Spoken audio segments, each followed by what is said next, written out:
Welcome to everyone who's able to join us today. We are so thrilled that we can begin a participatory conversation that brings to all of you the conversation that Roger and I have been having since the pandemic's birth some months ago. You should know that we are not lacking in alarm and distress at the number of lives lost and the number of lives broken apart by this terrible international tragedy. But we are also deeply aware that big change only happens when you can really break things apart. We believe things are fundamentally different and that nothing will ever be quite the same. And we believe it has big implications for inclusive design. Our original assumption was Zoom. We can put Roger and I into conversation in live time and it would be pretty straightforward. But we are not quite there in the world. As you may, some of you may know, Roger lives in a wonderful village called Bouay in central France. And you'll hear more about Roger's life there in a few minutes.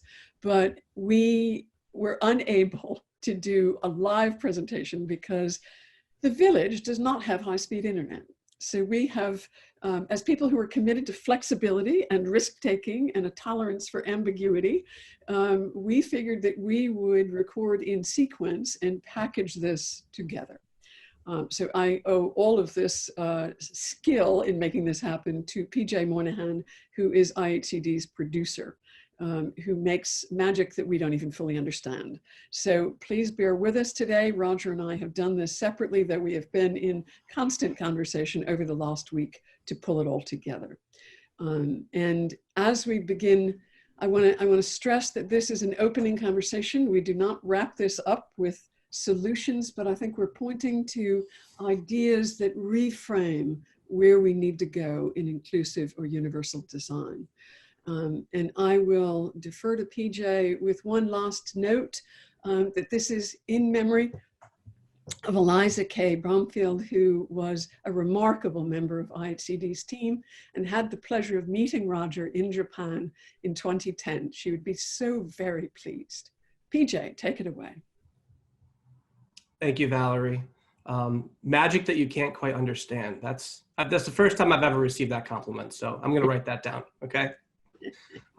It seems like we have a very large audience on here today. There's about 160 attendees at the moment.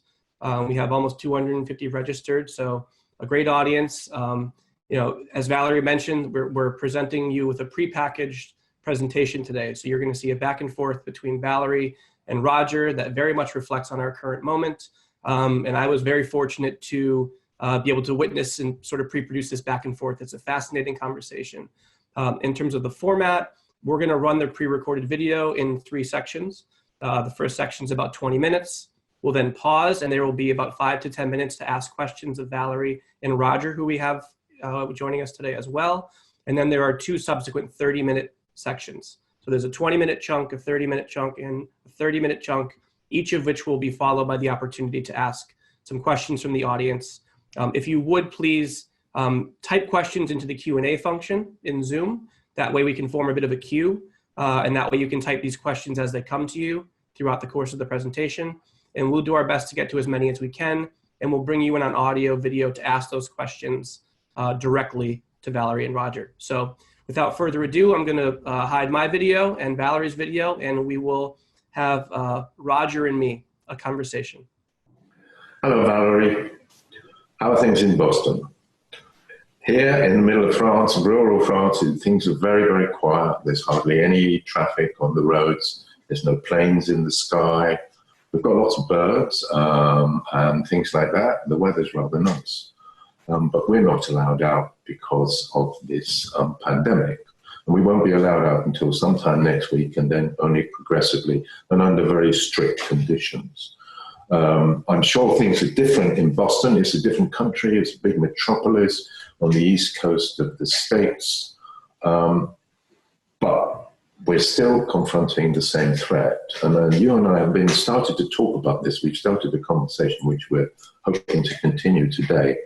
And really focusing on what this all means, not just for the economy and the planet as a whole and all of those big questions, but more specifically, what it means for universal and inclusive design, the area that we've devoted big chunks of our lives too. I think it's very important in that regard because universal and inclusive design have always been concerned with making the world more accessible to disadvantaged people, elderly people, disabled people, etc. And as we developed our practice, we've learned that there are all sorts of other groups of disadvantaged people who can be included in the mainstream of society by clever design. And these ideas have taken off, and they've been, like the virus, quite effective. And they've changed design thinking in general. Now we've come to a point where we have to look back at these ideas, think, do they still hang together? Do we need to modify them? And perhaps the best way to do this is to start off by talking a little bit about where these ideas come from and what they mean for us, and then reflecting back on what's going on and thinking how things might have to change to make them more relevant for the future. And I think the future challenge is going to be ensuring that our societies, our communities, are sufficiently resilient to withstand future shocks, because this is not the first and the one and only. There will be more like this. That's absolutely certain. So over to you, Valerie, and perhaps we can start thinking about what we mean when we talk about universal and inclusive design. Thank you, Roger. I agree that we need to tell the birth story of inclusive or universal design in order to think about how do we reframe where we are today. And I think it's important that it has always been a movement that was about where we are is not quite where we need to be, as in all movements, I suppose. But let's really talk about that history of where did we come from. Back at the beginning of the 1990s, I set up the Design Age research program at the Royal College of Art in the summer of 1991, to be exact, which evolved over the years into the Helen Hamlin Centre for Inclusive Design.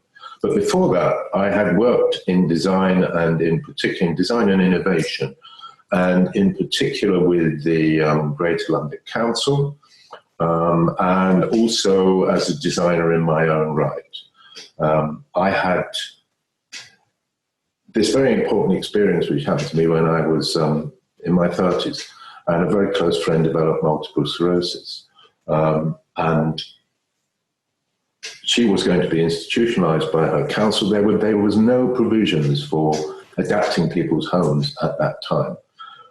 And I and some friends managed to persuade the council that we could do something about it by design. And so we went about redesigning Rachel's kitchen for her. And one evening when we were sitting having a drink and talking about things, I asked Rachel what for me was a very important question, which was, Rachel, what's the most important thing for you in this new kitchen that we're designing for you? And I fully expected it to be some sort of ergonomic suggestion. I really want to be able to get up to here. I really need to be able to do this, something practical. But she thought about it, and then she smiled gently and she said, you know, Roger, I want the neighbours to be jealous. And that changed my thinking completely, because at that moment I realised that although we were dealing with a wheelchair design, a design for somebody in a wheelchair to use a kitchen, we weren't talking about handicap, and those sort of ideas were predominant at the time. We were actually talking about aspirations, about what people wanted to do with their lives. And it was that idea that I took first to working with the Greater London Council on developing new design ideas for older people, for disabled people, for disadvantaged people. And I took those ideas to the Royal College of Art. And when we started at the Royal College, we had conversations with a lot of designers, and we had conversations with companies. And the great thing about the Royal College is you can actually pick up the phone and ring somebody up, like Sterling Moss, the racing driver, and normally you'll get through. The secretary will put you through. It's amazing. It was a huge advantage. So we could talk to people, go and meet them, and discuss this with them. We could also talk to, and we did academics and so on. So right at the beginning, I did my very best to absorb as much information as I could and discuss as much as possible with people what they thought about, in particular, older people in society and how design either included or excluded them. And it was in that discussion and conversation that we came up together, really, with the idea that the key word in all of this was inclusion, because people are excluded by design. That was obvious to designers, but it was also obvious to businesses. We showed them when I started working with students and companies, we would very simply take a video camera around their store and photograph their customers, older customers, and play the video back to the management. And again, because we were the Royal College, you could talk to the management, play the video back to them, and their jaws dropped. How on earth have we never managed to see that? Again, people struggling to get stuff off shelves, staring at labels, and so on. And then we could have workshops where people handled stuff, and we brought in the managers, and they worked with users and so on. And it very, very quickly became clear that by talking the language of inclusion and exclusion, we could convince people in the design world and people in the business world that there was a real opportunity here to make things better, which would improve people's lives, would be good for companies' images, and could also be very profitable. It's good for business. That was great, talking to the outside world, but we had to have another conversation with students in the college. And young students who want to be innovative designers spend most of their time in their own heads, thinking about their own lives and what they do, and to get them to think about people who are very distant from them, like older people, was a big challenge. Because as far as they were concerned, older people would be somebody who wasn't living really very much in their world, apart from perhaps their grandparents, who they loved very dearly, but didn't live the same sort of lives as them. And in order to do that, we came up with this idea of designing for our future selves, explaining to these young designers that if you're designing, say, a transport system, an underground system, or something like that, a vehicle, a school, a hospital, you're designing it now, but it's going to last. It's going to be there for 10, 20, 30, 40, 50, 60 years. In other words, you will have to interface with it when you're an old person. It's within your lifespan. And it was by talking to young designers like that, designing for our future selves, that their light bulb could be turned on. They could suddenly see that this was important for them, that it wasn't something very distant, but it was absolutely immediate and important. And then they could talk to older people, and they could look at what that was happening to their grandparents, and they could start to understand the way the world did not include an awful lot of people. So that was where we got to that idea. And I was always very careful from the beginning to emphasize that this was not a design discipline, but it was an aspiration. It was a design aspiration to include more and more people. And each time we had a little success, we could look beyond it, and we could think about including more people. And that meant that in order to do that, we had to develop very good methods. So inclusive design became very strongly focused on methodology, user research, working with users, and gradually that process evolved from looking at people, measuring them, videoing them, documenting them, and those sort of things from outside, to having conversations with them, to working with them, and then to starting to understand that lots of those people who had to deal with a difficult world were very inventive. And so by better understanding their challenges and by beginning to appreciate the solutions that people invented for themselves, we found a way in to design innovation, which was effectively through co-design, by designing with people rather than for people. And these were very important steps forward. And now the idea of co-design, that we design with people, that the people who end up using the products and services should be part of the process, is very normal. The big problem with it is that in areas like technology and so on, there is still a terrible tendency in computing and so on for developers to launch a new app, a new program or whatever on a public and let the public complain about it as a way of feeding back the results. So there's still a lot of important arguments be made about continuing to work with, co-create and co-design with users. And that, for me, those are the ideas that were always at the heart of inclusive design.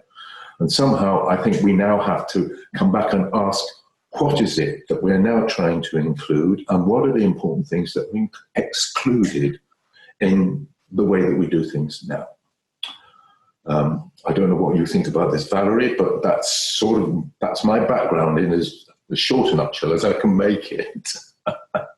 Thanks, Roger. Those stories are invaluable for understanding what was so generative about those early days, about that insight, about how we could make this work. And I think we have to reflect today on this story of the inclusive design movement has always been about an analysis of who's left out. And I think today we have an obligation, a responsibility to really ask that question again in a fresh way and to do the hard listening that's necessary. And I think we're looking at not only what happens to the individual today as we learn from the data of human experience, that we learn not only from processes like co-creation, but we learn from a critical activity of analyzing what happens at the intersection of the person and their environment. And we do that, certainly IHCD does that through a practice of contextual inquiry. So we're looking at what do people know they're doing and can tell you in an environment as varied as public transit or a museum or a public park, a national park, or technology. But we also want to analyze what are they doing they aren't even aware they're doing. Often the freshest insights to inform design come from there. I think we've got to put all of this in context, really, and the big context for me is this current pandemic. We will not get back to business as normal, and we need to pause and take the lessons from this, think about what we're doing and learn from it. Because this virus is something which has jumped from one species to another. The technical term is a zoonose. And those diseases are not as rare as people like to think. In fact, the majority of human diseases had an origin in animal species at some time in the past. You can go back to brucellosis, which has been with us for thousands of years and came from cows. More recently, well, in the middle of the 17th century, we had the plague, the Black Death, which killed a huge proportion of the world's population. In the beginning of the 20th century, we had the 1918 flu epidemic, which killed millions of people around the globe. Millions of people, enormous numbers of people in Europe and in America. And more recently, we've had Ebola and AIDS. Flu virus is circulating constantly, and so on. And the important thing to understand about these is that, and we've known this for some years now, is the genome sequencing that has happened has established the fact that every single living thing on the planet shares one single genetic code. And it's the fact that we all share that means that viruses, opportunistic little creatures, can pirate a host's genetic code in their cells to force those cells to reproduce the viruses. And that's what they've done. They've been doing it for millions of years, and they're very good at it. And in order to do that, they have to get into some other living thing. And that means that they can jump from one species to another very easily. And the problem is that since the beginning of the Industrial Revolution, at least, human beings, our populations have grown, and we've impacted increasingly on the living world, of which we are part. We're not a separate thing. Nature is not a background to us. We are part and parcel, co-evolving with this world, this biosphere that we inhabit. And it's that that is the source, the root of the problem.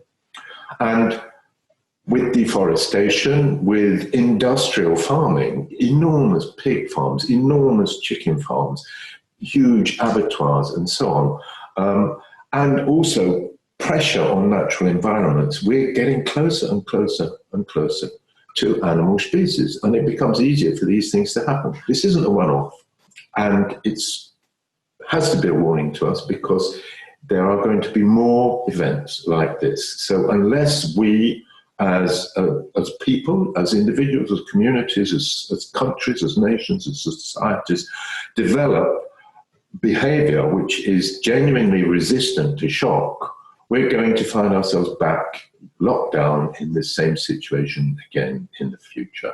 Thanks, Roger. And I think it's time for us to reflect on this pandemic as something we cannot miss making the most of. However tragic the loss of life, the economic impact, the extraordinary anxiety of the world at large, it is also a demonstration that we can cooperate and work together for a shared vision of what we need to do and where we need to get to. There has been a quality of cooperation across the globe that we've never seen before, and we've got to learn from that. I think the other thing we need to learn from the pandemic that is a very big story in the United States is that the pandemic didn't create the inequities that it exposed, but it is impossible to deny the inequities that we now see so dramatically because of the pandemic. We're looking at the extraordinary reality of Americans left out, of people in poverty, people with pre-existing conditions as the vulnerable population. It has exposed a culture in which tens of thousands of Americans did not have access to health insurance before the pandemic, let alone all those people who are now out of work and have lost their health insurance provided by employers. We are looking at an absolute inequity of people of color in the United States. We're looking at highest rates among people of color who not only may live in environments that are more crowded, they also live in environments more vulnerable to pollution, air, water. I think we need to look at the reality that this is a moment we need to seize because we are neither too busy nor too distracted to fail to notice what has been in front of us for a long time. Hi, everyone. We're on our first break here, so I'm bringing back Valerie, and I'm going to bring in Roger as well. That's real Valerie, not recorded Valerie. Roger and I wore the same clothes. All right, so we're going to try and bring Roger in on video and see how it goes. We may need to lose Roger's video in order to properly hear him. Can you hear me, Valerie? Can, yes.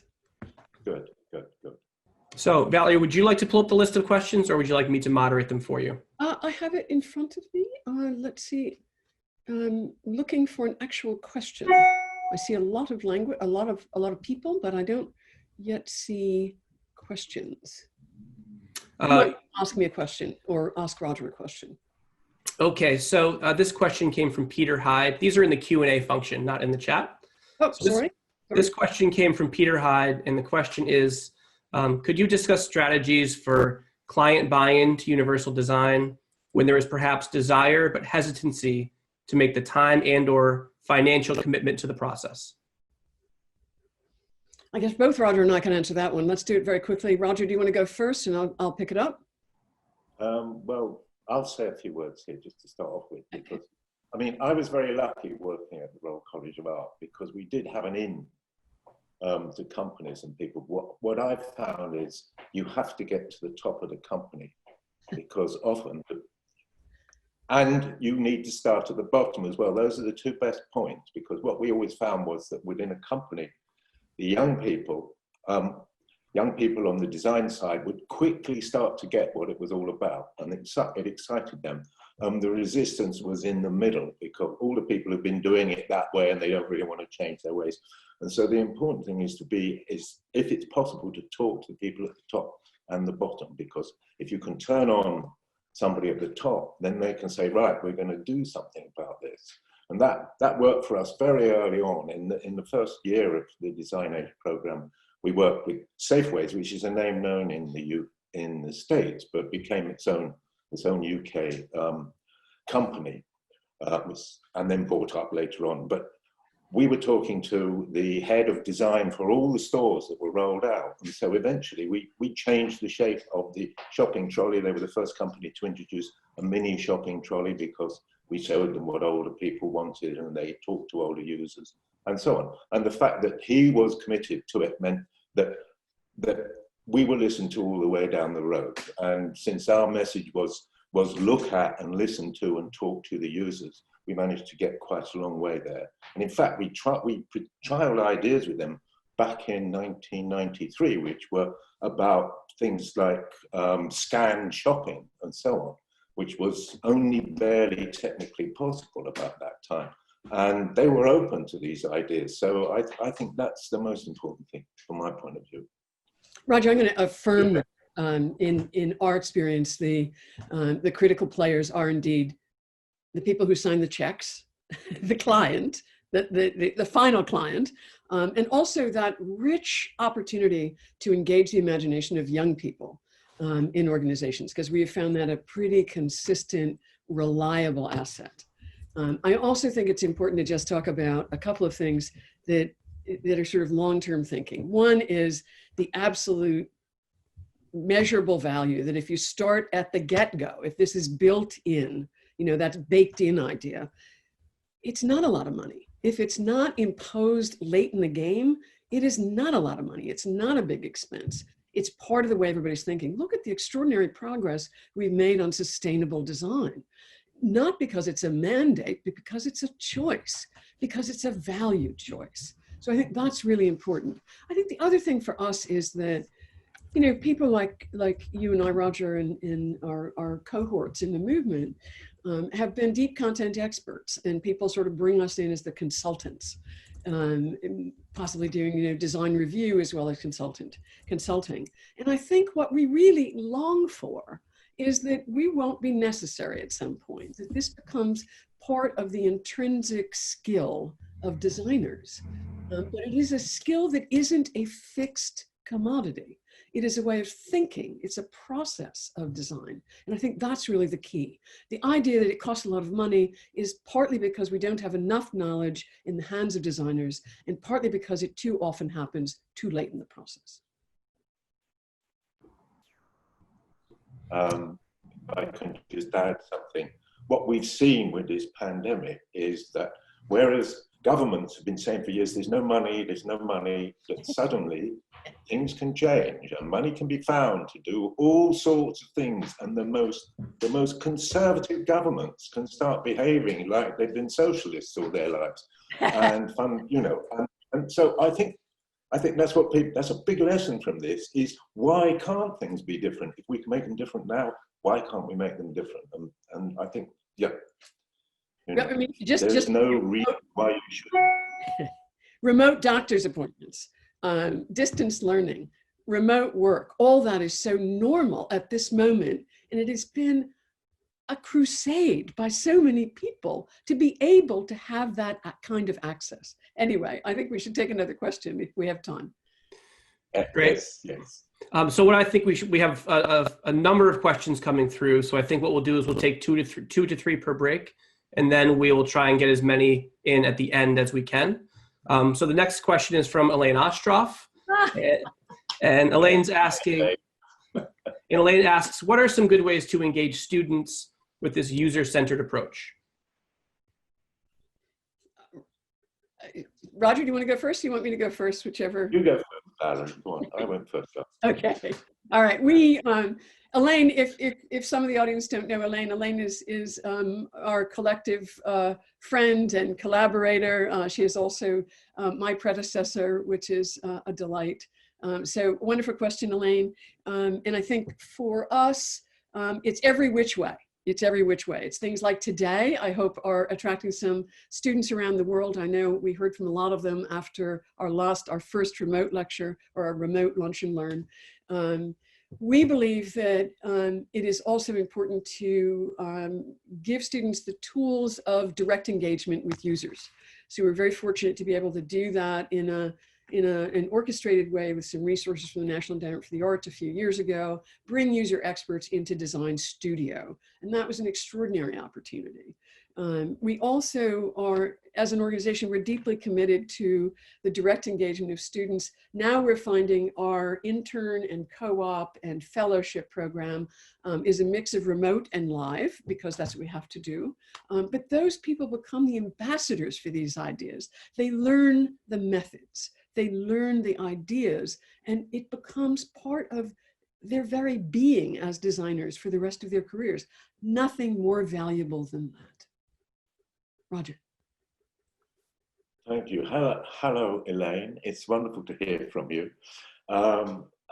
What I think is that the big insight for students, I think, comes from working directly with users and beginning to understand that people have to cope with an awful lot of challenges in their lives, and that people are actually very, very innovative. So the process of interaction with users, of close involvement with users and co-design, helps students rethink problems, and it gives them new ideas. So it's inspirational. And I think it's turning young people onto that idea that getting involved in this is inspirational, and that's very, very important. It's not something that they ought to do. It's something, as Valerie says, which becomes very quickly an inherent part of the process that you as a designer absorb and you take with you through life.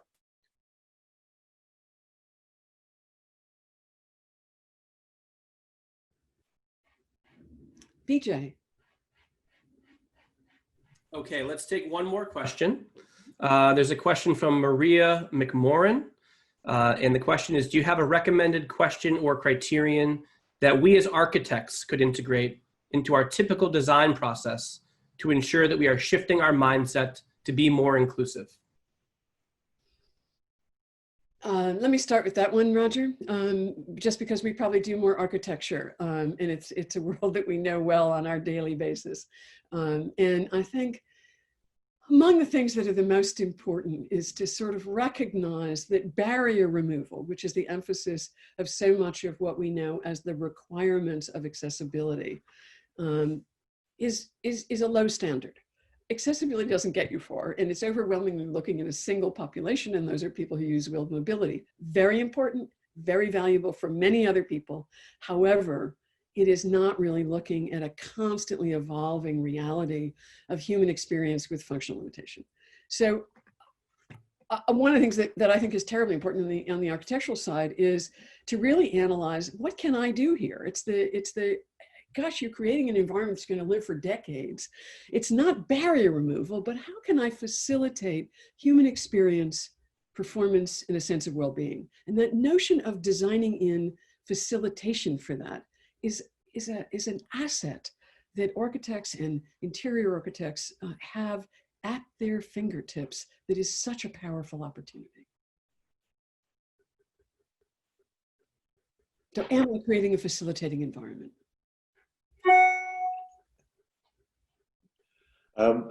For me, I think the most important thing in terms of architecture, and I'm not an architect, is essentially looking at buildings from the inside, is you within the building and what it feels like to be inside the building. Because architecture, clever architects, we had a great architect working on our house and helping it sort this out in France, because I don't understand buildings, because in the UK it's bricks and wood and so on, and here it's stones, and a lot of them are very old. But he had a brilliant sense of volume. So he really could quickly grasp what could be done in a small space, and that's a wonderful talent.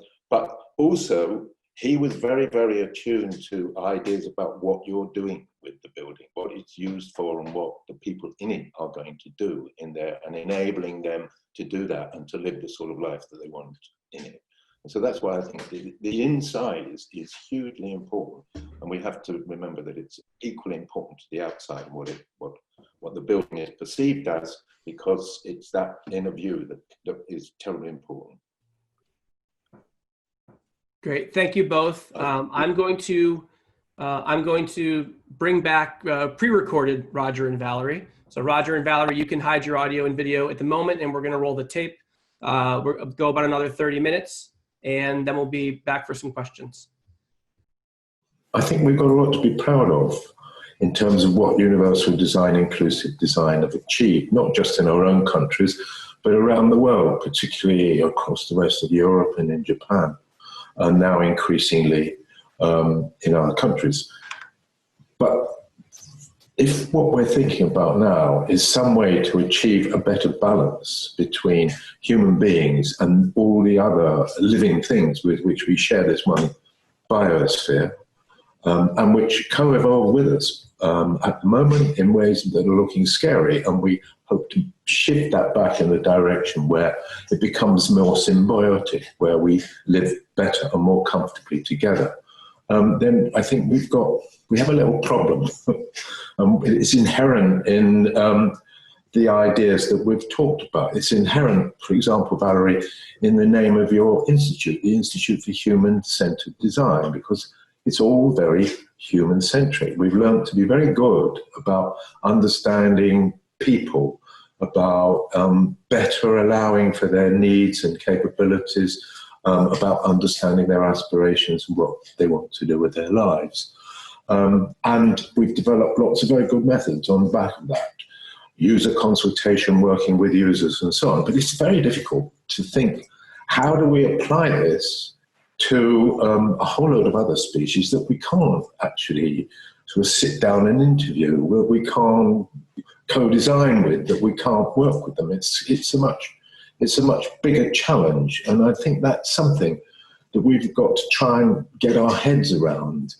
And one of the ways that we can start to look at this, I think, is to examine a little bit the systems that we've developed that enable our economies and our industries and design and innovation to function.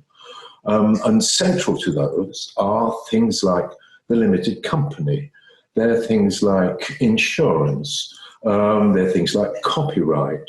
All those different mechanisms which make it possible for us to build industries and therefore to develop our economies. And so on. And at the heart of quite a lot of those, actually, is the idea that we protect ourselves from the consequences of what we do. And all these things are pretty clever. But as I said, they transfer, they remove the responsibility.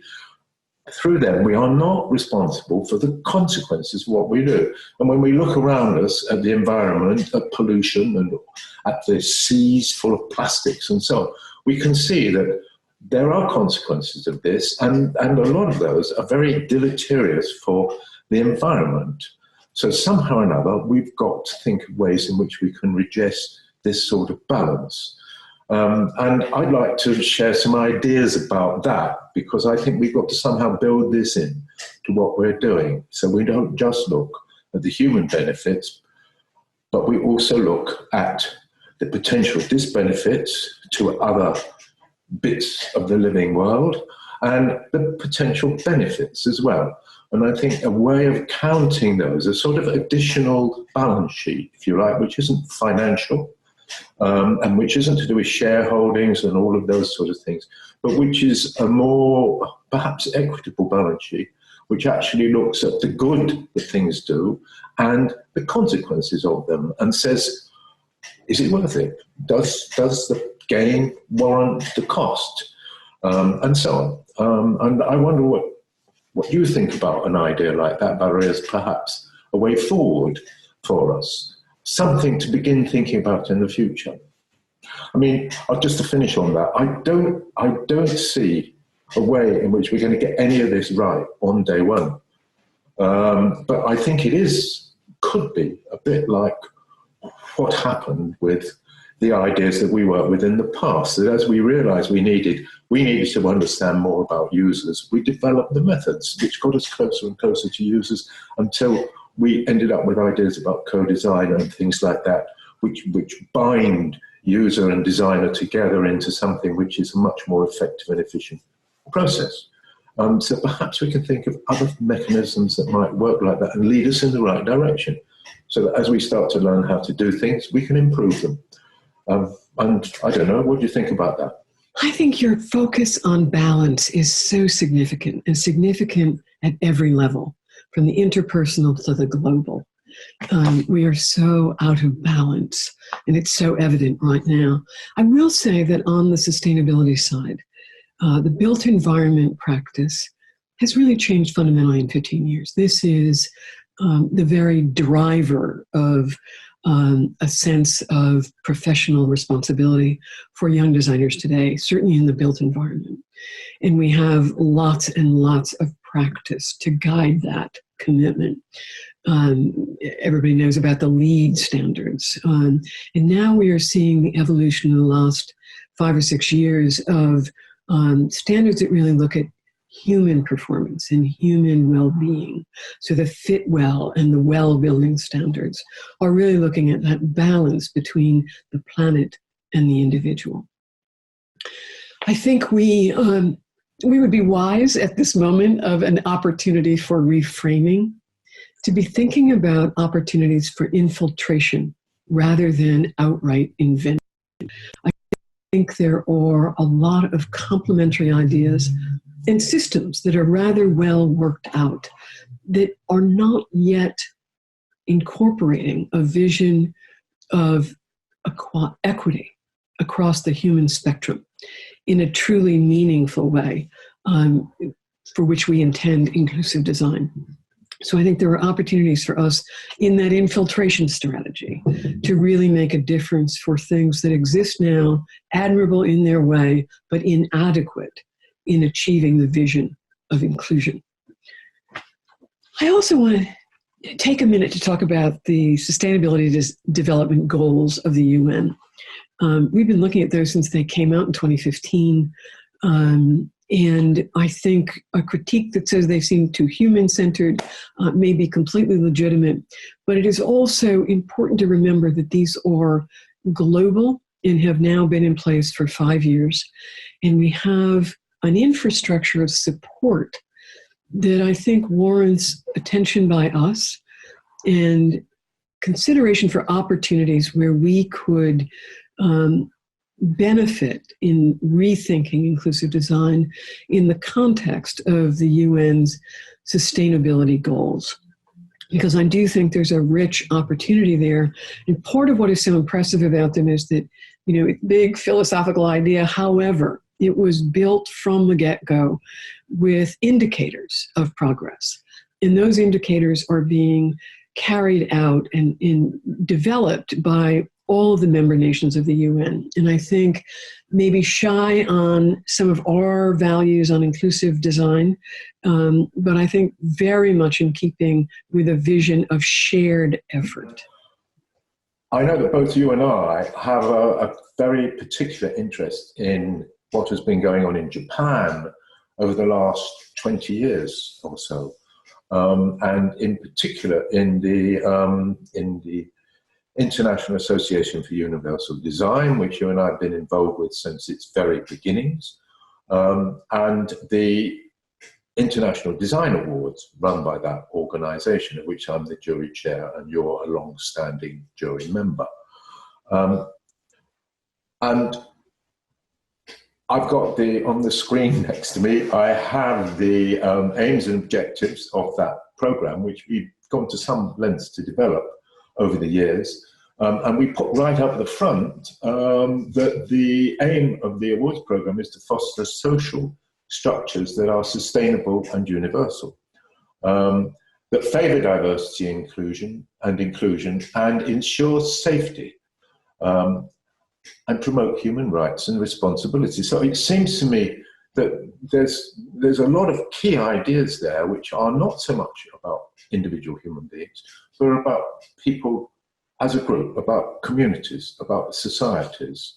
And a big reason for this, I think we both agree, again, is that the driving force behind IAUD was the late and much lamented Crown Prince Tomohito, whose idea it was, whose brainchild it was, and who was a great champion in Japan of disabled people and older people. And his desire was to see Japanese society open up and make itself accessible to people of all ages and abilities, and to embrace them into the mainstream of society, so that they played a useful contributing role to it. And as the oldest, effectively, the most mature society on Earth, it's very important to make sure that all of those people who in other countries have been, and we all know, excluded one way or another from involvement in everyday life, play their full role, because it's terribly important, both for the country and for the economy. So that was his goal, and he was able to pull together captains of industry and leaders of municipalities. So he was able to engage more or less the whole of Japanese society, from top down and bottom up. School kids and teachers and big and small towns, all conducting their own projects and trying to do their best to make what he called Japan a considerate universal design society. And one of the things about, as we come out of this pandemic, there are going to be a lot of questions about which country has dealt well with it and which country has struggled with it, and all sorts of reasons, and once again, blame games will be played.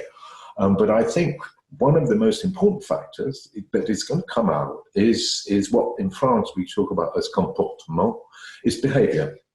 And I think Japan has proved in the early days of this pandemic that its natural cultural behavior of deference and politeness, bowing rather than kissing and shaking hands and hugging and all of those things, remaining at a respectful distance to people, wearing masks and so on, and considering other people, wearing masks for the sake of to protect other people as opposed to protect myself.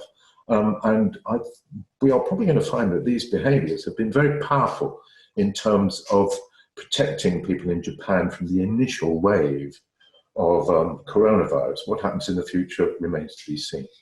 But I think that these collective cultural community level factors are going to be very important for the future.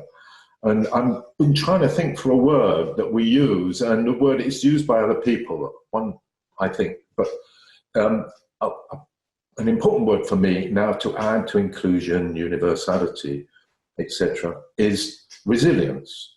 How do we design things that create a resilience so that communities, groups, societies are able to withstand the future shocks as and when we get hit by something else like this? And if those shocks are economic, as well as in terms of health and physical well-being and so on, then what are the characteristics, what are the factors, what are the elements that are going to protect communities against the consequences? You might say, and these are very clear notions in Japan, after the tornado, after the earthquake, what is left standing? And it's that concept of what is left standing. And one of the key things that we have introduced as a jury into the IAD International Design Awards has been the idea of disaster prevention and awareness. So developing the mechanisms, the means, the products, the systems that will help a society cope with disasters when they come. And Japan is much more vulnerable than a lot of other countries to natural disasters like earthquake, the huge tsunami, and so on. And I think we can find in these ideas, and if we can build on them, we can find a sort of a somewhat different model, which is an expanded form of universal and inclusive design, which starts to look outside the individual and looks at the community, and then can start to think about the community and the community's relationship to other things on the planet. I'd love to hear what you think about this. Roger, I think your introduction of the term resilience is a critically important one for us, and one that has not been a typical value of inclusive design. It is very much on the lips of anybody whose practice is focused on sustainability. You'll find it in every description of competent interior designers, for example, talking about their commitment to resilience. So I think we need to borrow that term and make it our own. And I think we also want to talk about how this fits in with part of what is the pre-pandemic world reality. And it is certainly most true in our culture here in America, and I think very true in most of the developed world. And that is an overarching obsession with individualism. And it's been an obsession with mine for a long time. A fan of de Tocqueville, who wrote about America brilliantly in the first half of the 18th century, somehow predicting every chapter of American experience. And he worried about our obsession with autonomy and about how much we could fail to notice that our society was usurped by people who could run roughshod over our commitment to individual freedom. But I think it is also true that we have a deep-seated habit of believing that up by the bootstraps is my job alone, and that my success is entirely dependent upon my own effort, my own heroic efforts in some cases. When in truth, the reality is that, of course, our lives, our success, our progress are very much embedded in things that we did not create. The good luck of being born to the right parents, the good luck of having a stable home and good food and an environment that is healthy. All of these things are collective goods that make that individual project viable. We have not thought enough or broadly enough about people as groups. And I've said this before as well. This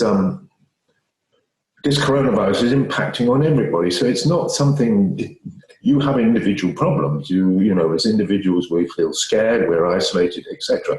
But actually, the challenge is on the group.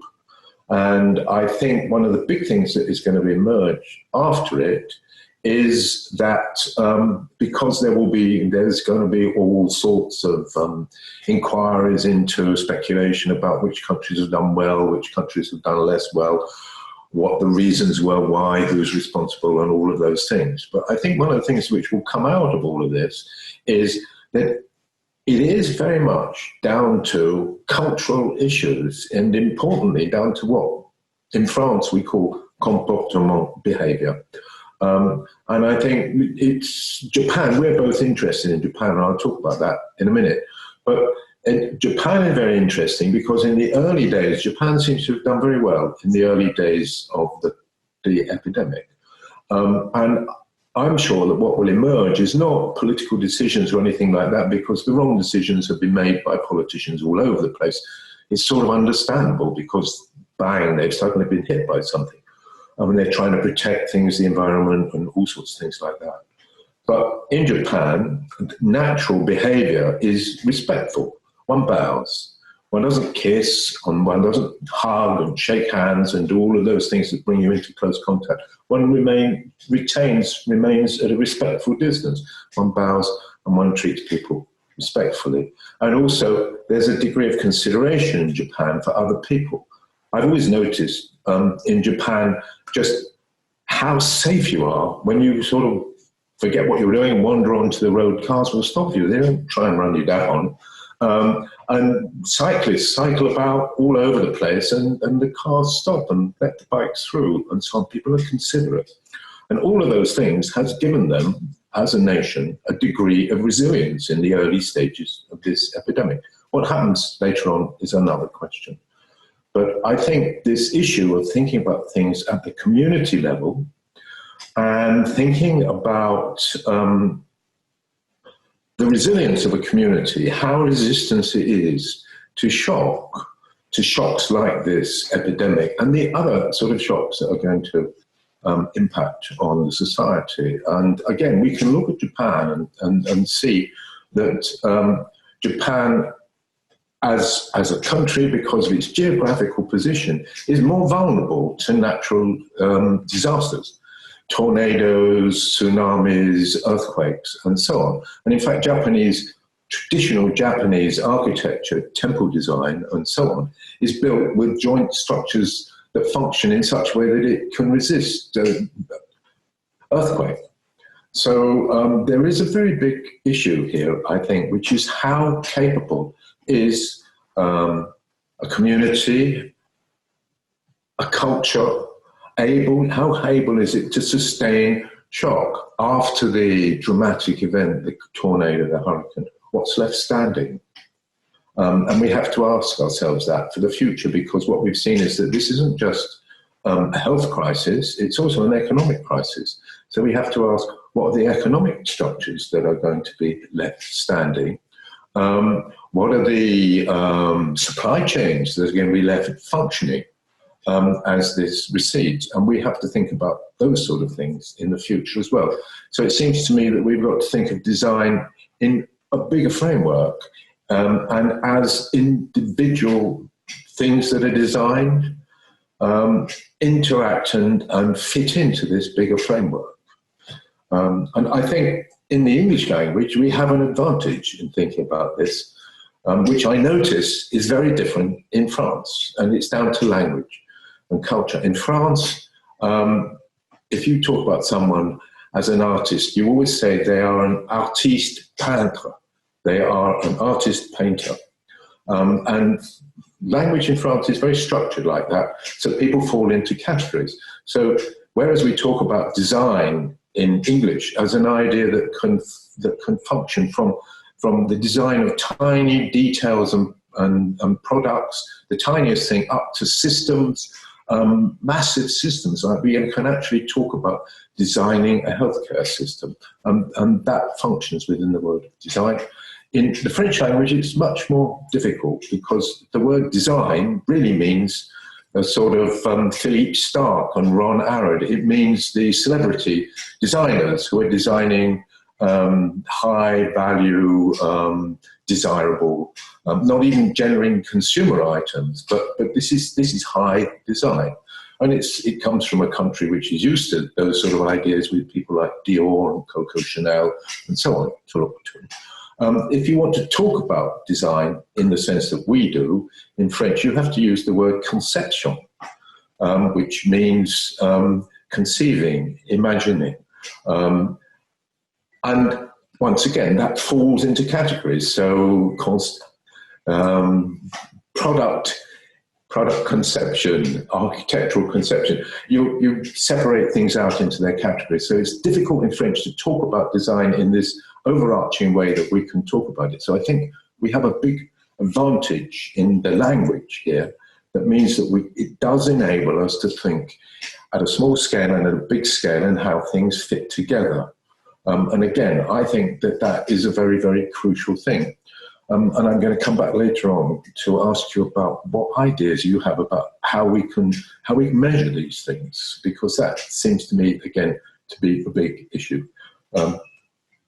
In the early days of universal and inclusive design, we started talking about the people it was for, what it enabled. But we found that was not necessarily the easiest way to get people to understand it. They said, well, what is it? What is it? But it was when we turned it on its head and we said, well, let's talk about exclusion. Let's talk about the ways in which design excludes people. Then it was easy to point to examples. And once you start to do that, people can understand it. So again, I think it's what I'm struggling with is how do we find the language? How do we find the words that help us think differently and in this bigger framework about design, which is not just about the individual, but it's about the community, it's about the society, it's about the resilience of all the bits and pieces that join together into interacting systems. So in a way, all of that we're talking about replicates the biosphere within which we live, which is all these tiny little different creatures, big creatures, small creatures, all doing their own thing, but interlocked and all influencing one another. Roger, I think it's so valuable for you to be telling stories about fundamentally different cultural, social attitudes towards life in general. And certainly we've seen that writ large in the pandemic. And I think we have to recognize how much we can learn from one another. The deep evidence of cultural patterns that you and I have seen in Japan are a precious asset in having insight about how fundamentally different we are and how much we can learn from one another. I think it might be a moment when I'd like to introduce something that is a UN policy that is very much at the heart of the work that we do. And that's known as the contextual definition of disability. In policy terms, it comes out of the 2001 International Classification of Function, Disability, and Health. Too long a name, but a core idea there is a big idea for inclusive design. And it has been an energizing idea for us from the moment of its publishing. And that is the notion that functional limitation is now a universal human reality. That if we live a normal lifespan, if we are lucky enough to live a normal lifespan, we are going to experience functional limitation. They also brilliantly establish parity between mental and physical reasons for a functional limitation. But for those of us who design, the most important aspect of that moment in UN policy and in thinking about disability in the world as a human experience was to say basically the negative aspects of a functional limitation are contextual, that they don't reside in the individual, that functional limitation is a neutral condition if at the context of an individual and their environment, the environment has been designed to anticipate human diversity. Enormous amount of power and opportunity for designers. What does design do but create the human context? And thus, if you are thinking about human diversity and respect human diversity, we have an opportunity to minimize the negative and maximize what works. And they were smart enough in 2001, long before our obsessive concern with digital life, they were smart enough to recognize that this was a holistic definition of environment. It was physical indeed, but it was also information, communication, policy, and attitude. Very, very rich way to think about the environment, and that all-important intersection of the individual with all of those different experiences of the environment is really where we have to hone in our focus for inclusive design. That said, they were smart enough in 2001 to even embrace the notion of universal design. It was only 4 years after the principles were first generated, and they espoused them as the most promising framework for the realization of a vision of contextual design that would be inclusive, that would be way beyond barrier removal, and would really be about facilitating human experience, satisfaction, and performance. But I do want to make sure that we pay attention to the fact that we are at a point and an undeniable moment post-pandemic when we have to recognize that issue of functional limitation is also one we stop before that contextual concern, that we are still in a world in which millions of us are being disabled, given a functional limitation based on the condition of the environment. The environment is making us sick. The environment is making disability all by itself. And I think we have to recognize that nothing short of analyzing the context way before we think about that sort of human-made context of design, we have to prevent unnecessary functional limitation caused by a poisoned environment. Thank you, Valerie and Roger. There are nearly 30 questions in the Q&A here. So also thank you to our engaged audience for asking these incredible questions. I think that we should probably take 2 or 3. We do have another 30-minute section of content to get through, including some closing remarks. So let's take a couple questions now, and in about 10 minutes, get back into the content of the presentation. We'll get to as many questions as we can at the end. So Valerie, would you want to filter through these questions and choose a few, or would you like me to ask the most recent? Gosh, I want to answer all of them. And some of the names are very familiar. So why don't you pick one to start with? Sure. And some of them, let me just say that anybody who is asking a question that we can't actually answer live today, please just send that question along on an email, because we really love to be able to continue the response. A colleague of mine in the public health world in Massachusetts asked one about human services being provided remotely. Most folks just jumped on a video platform to connect with clients, program participants. What do providers need to know about making their conversations as accessible as possible right from the start? Janice, I think this is such a compelling question. I don't think we all have the answers. But in our minds, the issue is going to be that remote work and remote learning are going to be paired with live work and live learning. And that hybrid experience throws up a big challenge for us to figure out, is Zoom adequate to this new reality? In our organization, half of our staff are people with pre-existing conditions. It will be up to them whether they return to a physical office, but we are used to remote work. But that isn't true for everybody. And I think we're looking at people who are now in the United States, the people who are most likely to have suffered COVID-19, people with pre-existing conditions. Those are the people who have fought so hard to be at the table, and they are the ones who are least likely to be physically present going forward. I think we have to invent new ways of figuring out the replication of a 3-dimensional experience, the live experience, beyond what we're doing in this interim period where we're making do and figuring it out. God knows where we'd be without the internet, but alone it may not be enough. Anyway, just thinking that through, don't have an answer yet. I was interested in that discussion as well, because obviously here I am and everything has to go down a very thin piece of wire for me to get to you. And in a way, I'm very shielded from this world, although I do an awful lot online.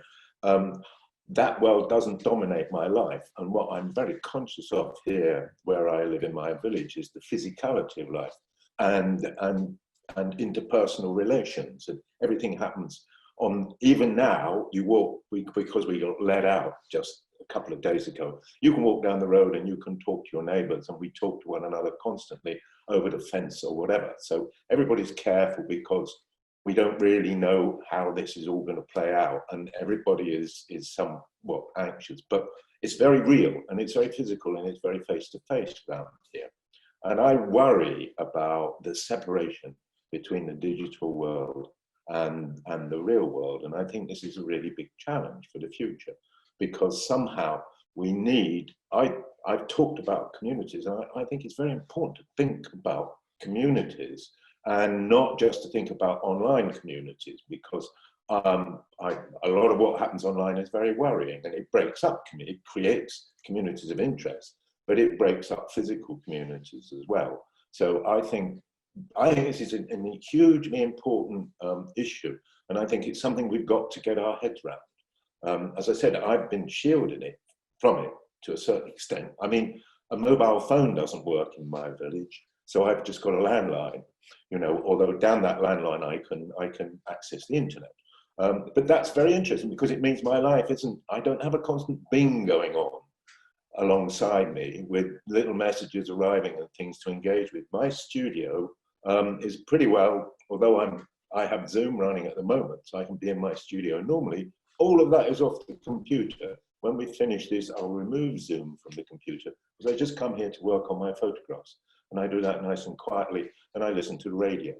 And one of the problems, I think, and you've touched on it, Valerie, is that as the digital world develops, there's going to be a growing separation And a lot of people are going to be marginalized by this, and there are a lot of vulnerable people. I can see it happening already around me, because internet is not very strong in France. 80+% of the population lives in cities. They've got broadband. Out here in the country, it's very, very different. And so I think this is it's a big concern from both sides of the fence. How is the digital world developing? And to what extent is the rest of the world being left behind?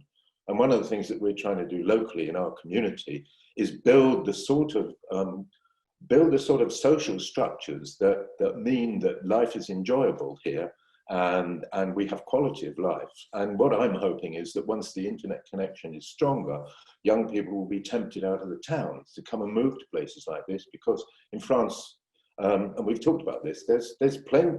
Houses are not expensive in the country. So there's a great opportunity for young people if you can work online.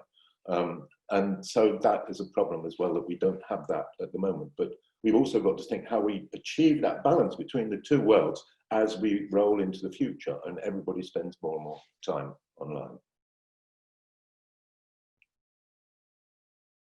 There's so many great questions, but I think there's a marriage of technology and the critical importance of safe environments, the sort of sustainability piece married into this notion of inclusion.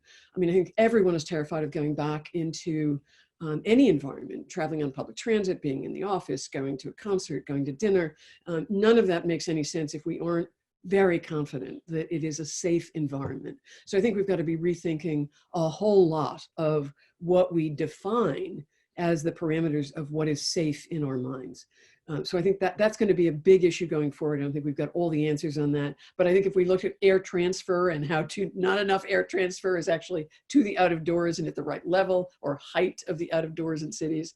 I think the other issue is that we've got incredible disparities in technological access to high-speed internet, for example. I mean, the internet is so central to our choices today. And Roger, a person of global experience and expertise, finds himself at the low end of the broadband world. But in truth, my colleagues in Nigeria had no trouble connecting over Zoom. So we've got an intermittent story, but we've got big issues of poor internet access in cities and in poor communities, and God knows in the poorest slums and districts across the world. But it is a transformative tool, and we've seen it so often in big stories about the power of a smartphone to create business, to innovate, to find solutions that didn't exist without it. So I think this pushes us to figure that out. And somebody has asked about socialism, and how did we get so quickly to being able to tolerate a level of what 3 months ago was considered a measure of socialist tendencies. The reality is that we need to be able to support some shared level of participation. And the only way that happens is for that to happen centrally, or at least that is my belief. And I think this calls into question all the inhibitions about why we can't do it. When we have to do it, it happened rather quickly. Anyway, Roger. Well, yes, I'm just looking at the questions to see if there's something else to pick up on, because we've got so many here.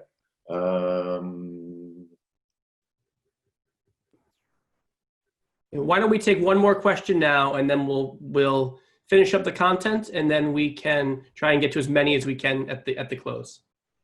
Great. Sorry, I'm just scrolling through questions at the moment.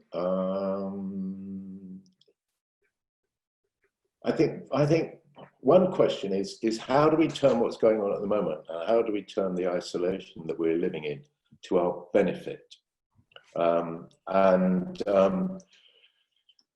As I've got one question down here at the bottom, which is pointing out that one advantage of Zoom is to make virtual closing between friends,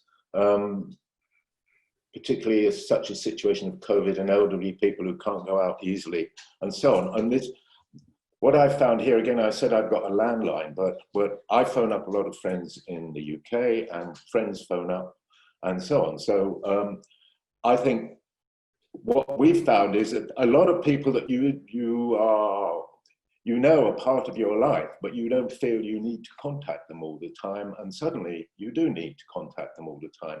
And finding out what's happening. I mean, a lot of my generation are getting older, so there's an awful lot that we talk about, which is about the problems of getting older.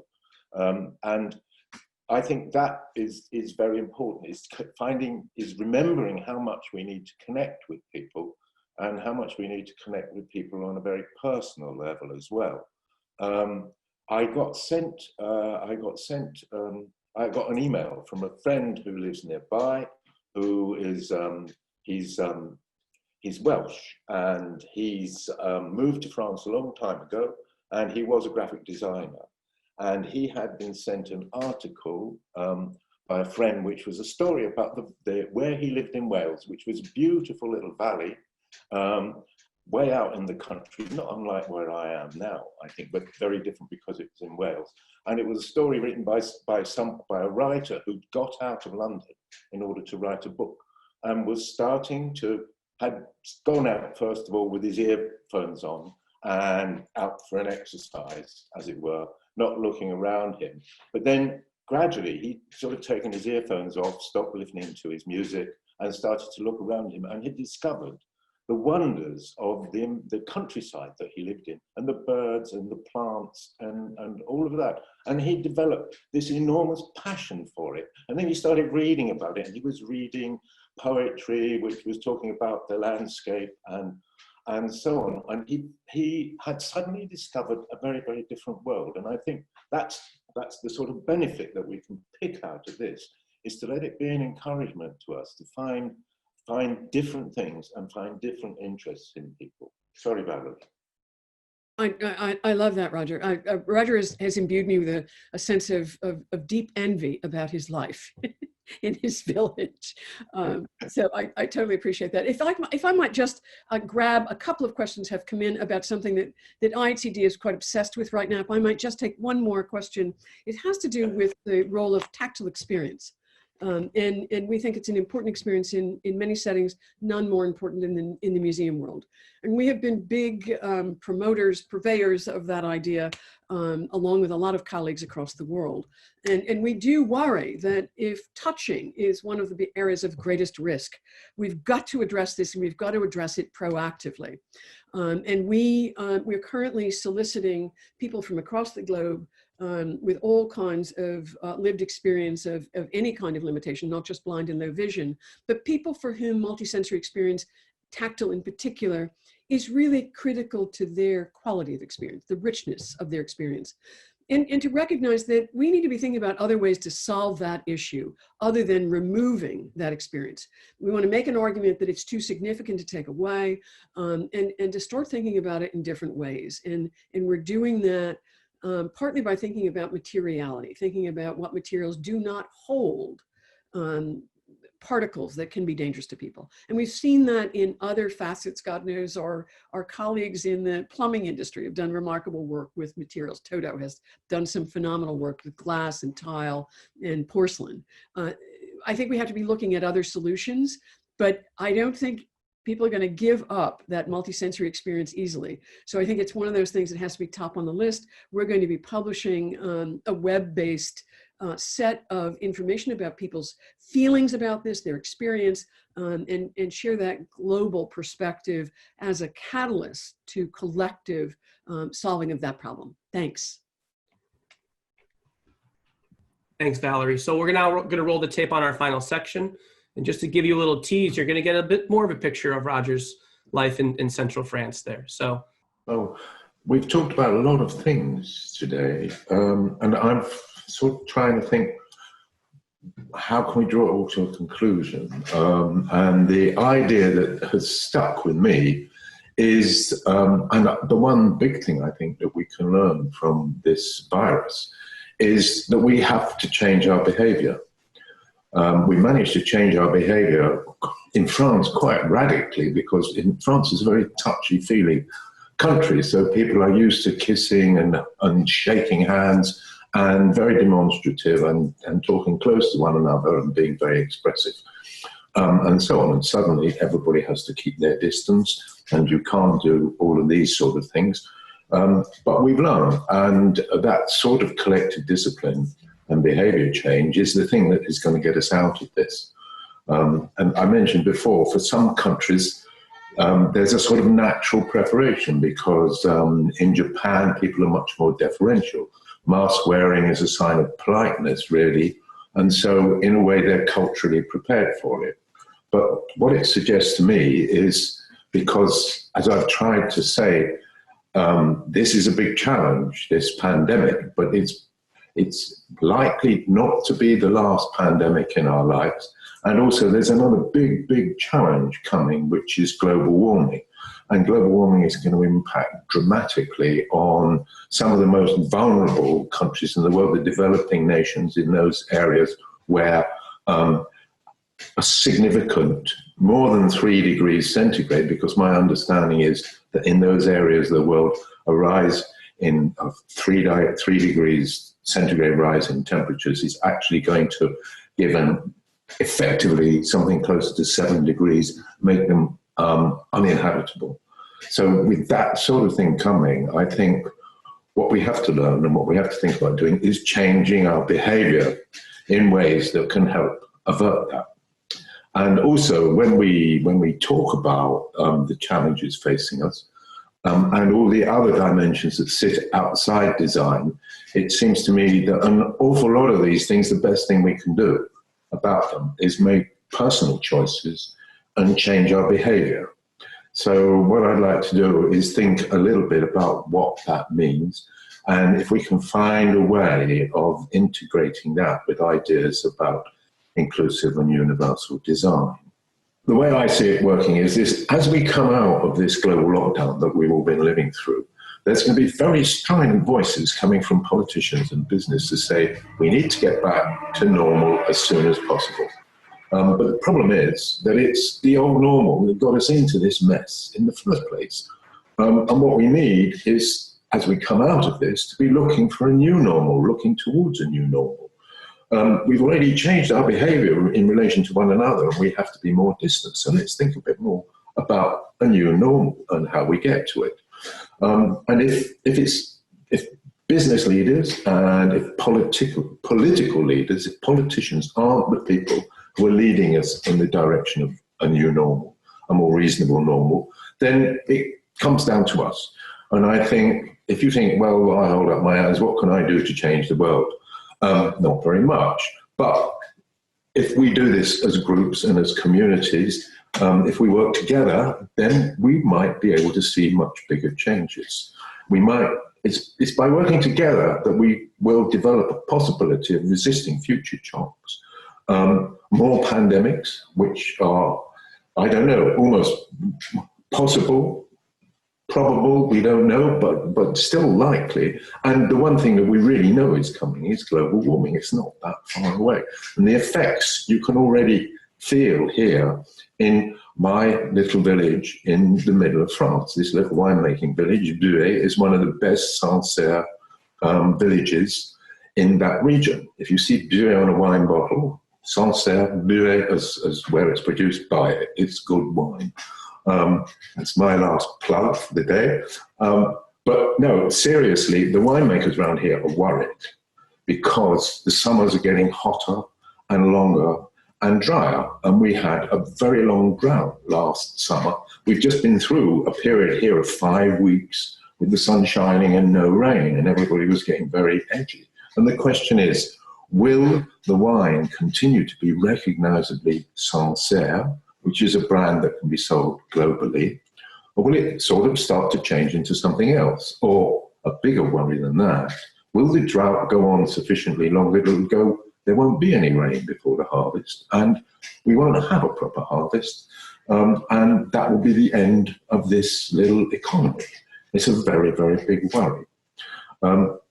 So I think that is the big one that we've got to confront, but we need to think about ways in which we can do it as a group, really, and that we can do this independently of the other pressures that are going to say carry on as we have before, because that's the only way we can keep our economies running. which I don't believe is true, because economies run on the basis of what people want and what people are prepared to spend their money on. And for too long, I think we've run since the beginnings of the consumer society on an economy driven by desire, which is encouraged by advertising, stoked by advertising, rather than economies driven by need. And so what we have is we have great chunks of the world, in the developed world, where people are spending money on stuff they really don't need, and on stuff that is desirable for a period of time and then replaced by something that is more desirable. And we have increasing areas of the world where people are in genuine poverty and they don't even have access to what they need. So this is where I think we have to start to focus our attention and say, how do we use the vehicle of personal choice? How do we use this to encourage changes in behavior? And for our conversation, Valerie, how do we align this with the skill sets that we've developed, the practices we've developed in universal and inclusive design? And it seems to me that's a really interesting question to start to ask. And I think perhaps those are the questions to draw out of this current crisis. How do we change behavior, and how do we use the skill sets and the techniques and ideas that we develop to help people collectively do that? Thank you, Roger. I think we're beginning to have a little bit of a coherent story here. And when I talk about those skill sets, I absolutely agree that the skill sets that have been developed over the last 25 and 30 years in inclusive and universal design are relevant today. But I also want to take a minute to just say, aren't we glad the pre-pandemic world is now behind us?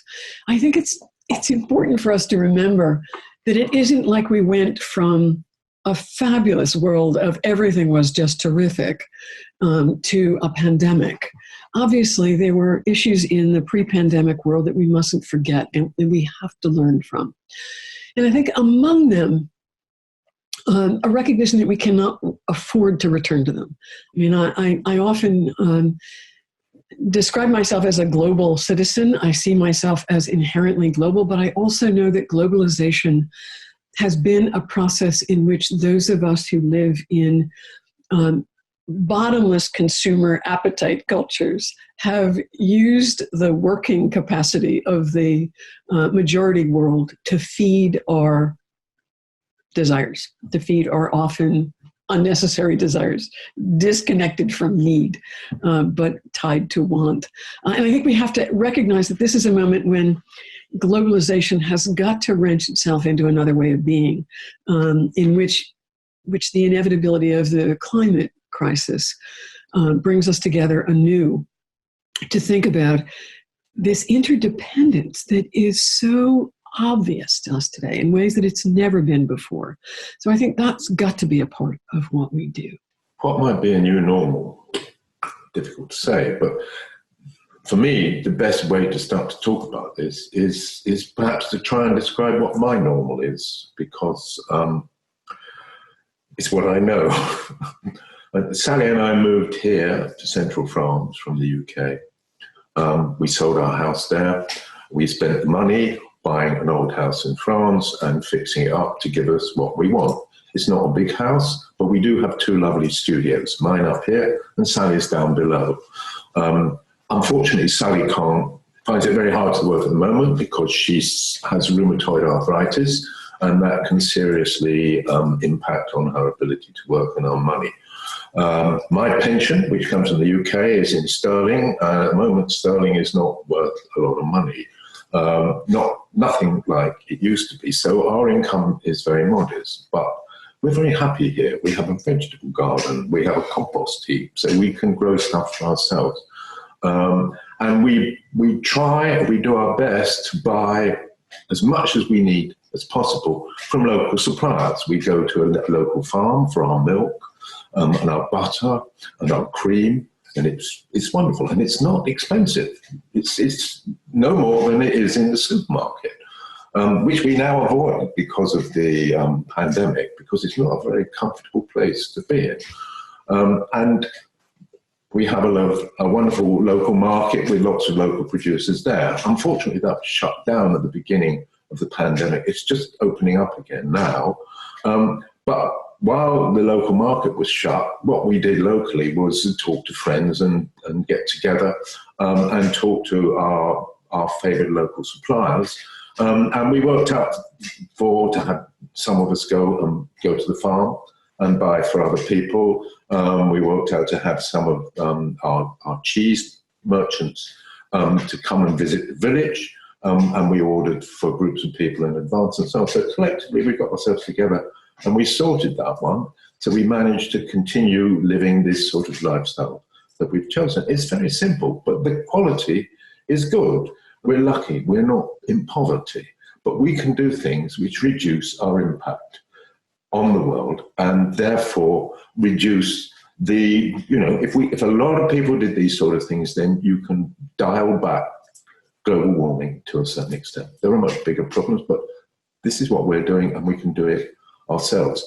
And therefore I see that sort of change behavior and personal choice as a very important mechanism for a new normal and perhaps a way of thinking about what a new normal is.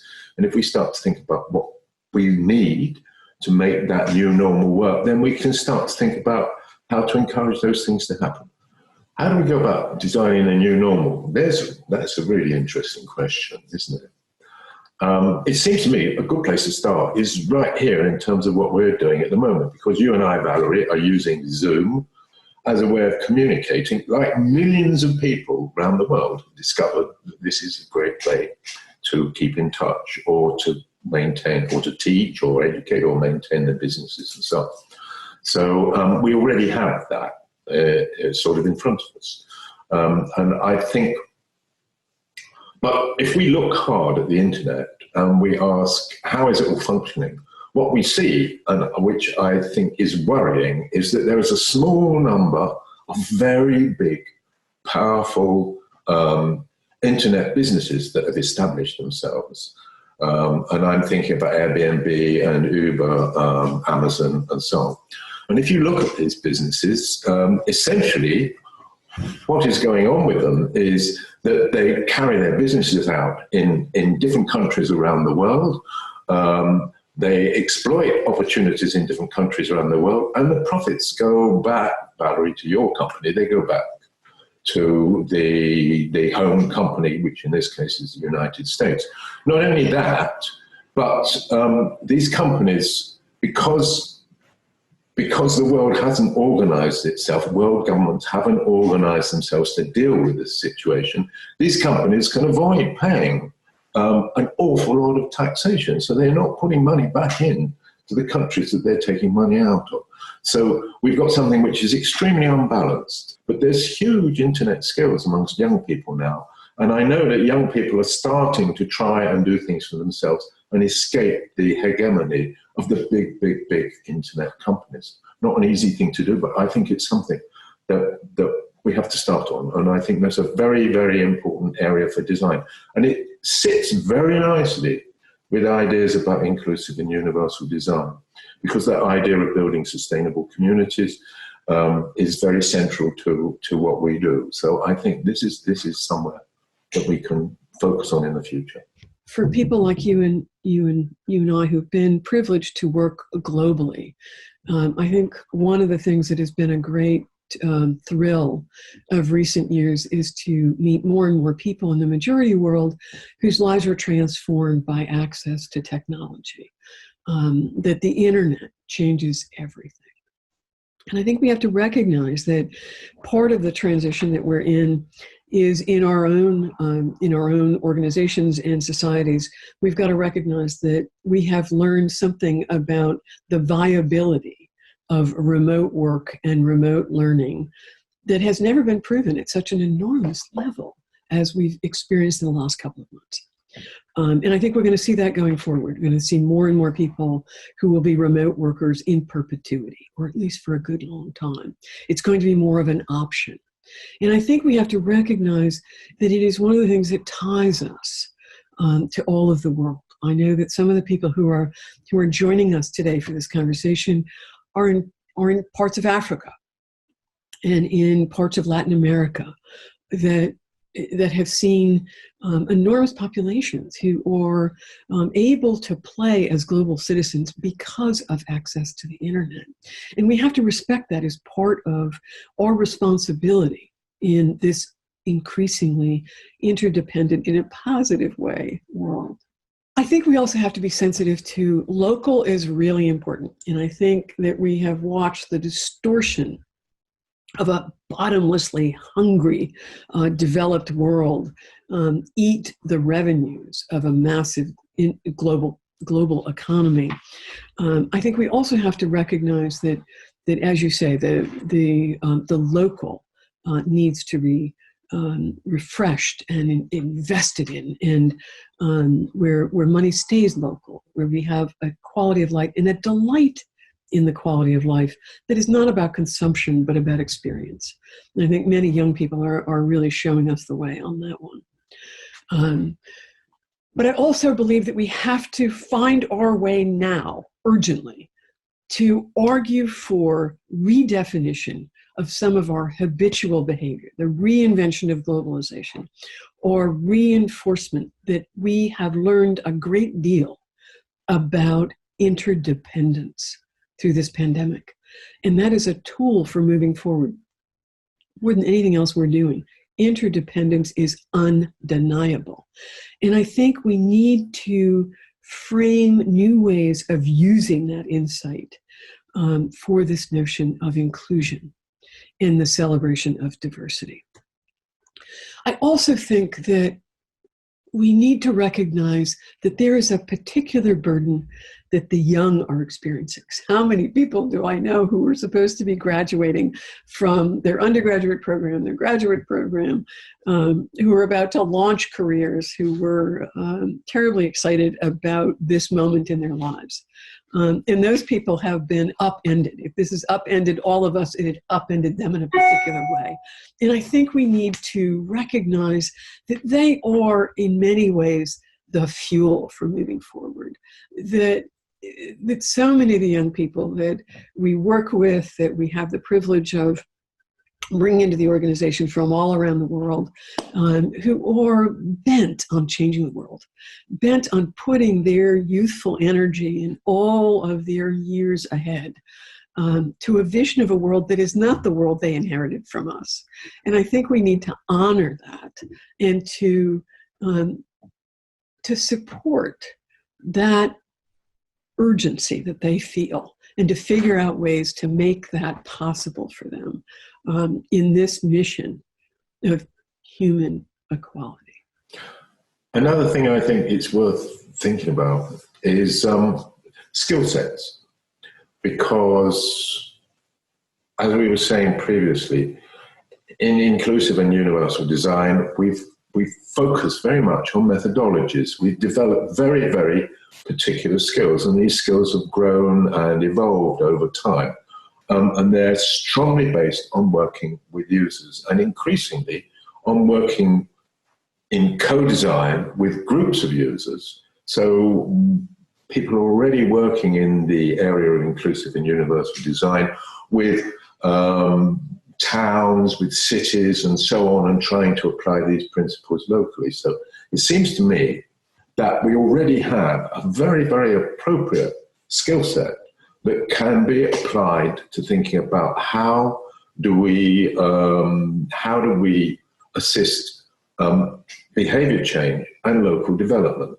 And it seems to me that this is the focus that we need to take, because if we can help people build community and local structures which are, as I've said before, resilient to change, and that help them change and modify their behavior in positive ways, either in the developed world to actually live effectively a more modest lifestyle that's better balanced with the needs of the planet and is less damaging, and in the developing world to work together to encourage local economies and local development and build the sort of social structures that they need in order to benefit as they move into the future as well.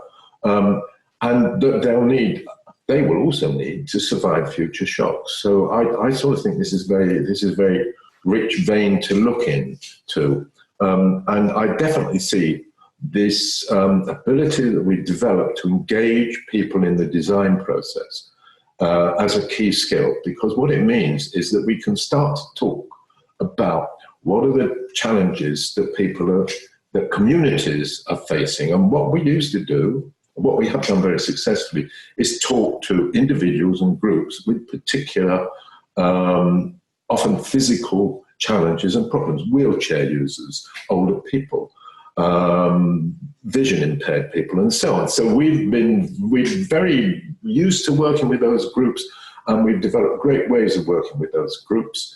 And so now I think to start to think slightly differently, it's a little bit outside the universal inclusive design box, but it's not massively outside. It's a question of expanding the box a bit, to think about how we work with communities that have different objectives. So we're still working with groups of people, but they might say, our challenge is to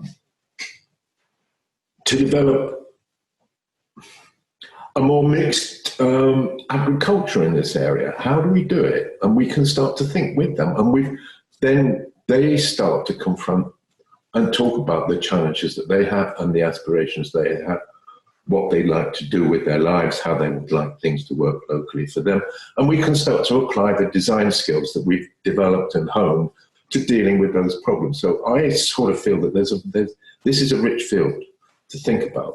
So it's a design that strengthens local communities, a design that builds resilience, and a design that builds economic independence as well, and it's design that enables communities, and so on. There's a series of ideas that we can employ here that relate to fundamentally a design which changes behavior, not so much of individuals, but changes in behavior at a group level, looking to change behavior at a social level. So that's my sort of, where I'm getting to out of this really, is my expanded box is universal inclusive design in the middle, behavior change design around it, and outside that there's sustainable communities as a further wrapping to it. And as I said earlier, I think we have the skill set to do this. And I think as we start to tackle these problems, then that skill set will rapidly evolve to address those issues. And I think we'll soon have super examples of how that can be done. And I also think if we go back and we look at the history and some of the best pieces of universal inclusive design that we've seen, we will find that we already have the seeds for that, because people have already started to address those issues. So that's really that's really the way I see us moving forward and learning some lessons from what's happening to us at the moment. So there, over to you, Valerie. Roger, I'm so grateful to have had this opportunity for us to bring this conversation into a more communal setting. Our conversation that we've been having over the last couple of months, where we had the sense that in the midst of this tragedy, there was something extraordinarily important and valuable. I do think that one of the things that is broken now and needed to be broken was something that is characteristic of, certainly of my culture. I'll speak of my own culture, but an assumption that the highest value, the most respected characteristic, is a sense of control, that one's personal ability to manage, to achieve, is really based on your ability to sort of orchestrate all of that and make that happen. And I think a lot of that has just been broken apart by forces beyond your control. So that hierarchy of control looks suspect today at best. And I think it is an opportunity for us to recognize that many of the people who have fared best in all of this are people with lived experience of things that they can't control. And that flexibility is an extraordinary asset that we have to recognize. And that tolerance for ambiguity, which is a characteristic that pretty much anybody with a pre-existing condition, whether that is a functional limitation or poverty, or for that matter, aging, knows something about a tolerance for ambiguity. How much time do I have? Will this get worse? And to find a way to live with that. And I think those are the personal qualities that have a new sort of credibility, a new value. And I think we have to hold on to that. And I think one of the things that is crystal clear in the arc back to your first remarks today was your story about Rachel. You were so sure that what you were doing for Rachel's Kitchen, your friend with MS, that she would be able to give you some perfect example of an ergonomic feature that you had designed for her that was her favorite thing. And her favorite thing had nothing to do with that. Her favorite thing had to do with earning the envy of her neighbors. And I think the lesson there is that we've got to stay good listeners. And if we're going to bump out, who are we talking about? And that population of people who are left out today, we have to be extremely humble. And we have to be really good listeners, like you were to Rachel, that you heard her and affirmed and learned from it and carried it forward throughout your career. And I think we've got to go there now and recognize how much we don't know and how important real listening is and acting on what we learn. I think we leave this conversation today, and we're certainly looking forward to hearing from all of you, but thinking about this notion of interdependence as an asset that we have to treasure. Because it's very vital right now. And I think Roger's argument about balance as the missing piece, that balance has always got to be a part of moving forward. And of course, to borrow from our friends who have been plowing the work in sustainability, that resilience in every way has got to be a part of what we invest in going forward from this shared experience. Thank you. What I can see is that there's an awful lot of detailed questions, and I think there's an awful lot of detailed questions that are beyond the scope of what we can talk about at the moment.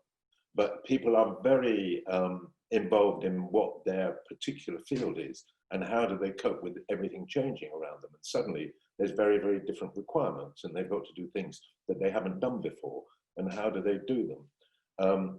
And so I don't think we can answer those directly, but I sort of feel that what we've been trying to do is we talked about reframing inclusive and universal design. And I think it's providing a bigger framework is the most important thing, because although everybody has to think, how do I deal with my everyday life now? How do I go to the shops? How do I deal with people? And all of those very, very specific things, which we're going to have to work out as we go along, and we're going to have to work them out with other people.